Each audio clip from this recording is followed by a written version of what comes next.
दरम्यान शिक्षक पदवीधर निवडणुकीत पराभव समोर दिसत असल्यानं शिंदे गटावर पैसे वाटप करण्याची वेळ आल्याची टीका विवेक कोल्हे यांनी केली। तर मुद्दे संपल्यानं पैसे वाटप केल्याचे खोटे आरोप केले जात आहेत असा आरोप किशोर दराडे यांनी केला। पाहूया।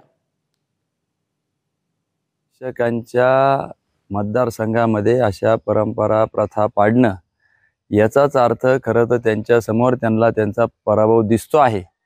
जर एवढ्या मोठ्या कार्यक्रमासाठी देखील पैसे देऊन शिक्षक इतर लोक आणायची जर वेळ आली असेल तर निश्चितपणाने हे निंदनीय आहे। कारण की मला वाटत नाही कुठलाही शिक्षक अशा पद्धतीचं त्या ठिकाणी जाईल आणि म्हणून गर्दी करण्याच्या हेतूने माझ्या मते तसं झालेलं दिसतं आहे आणि ते देखील निंदनीय आहे। त्यांचा पराभव त्यांना दिसतो आहे याच्यातून स्पष्ट होतं।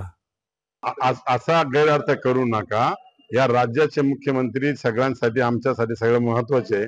त्यांनी आमच्या शिक्षकांसाठी इतकं दिलेलं आहे। 1160 कोटी रुपये त्यांनी आम्हाला दिले। आज प्रत्येकात शिक्षकांची चूल त्यांच्यामुळे पेटलेली आणि जुन्या पेन्शन योजनेसारखा साधारणतः राज्यावर 50 लाख कोटी रुपयाचा बोजा पडणार आहे।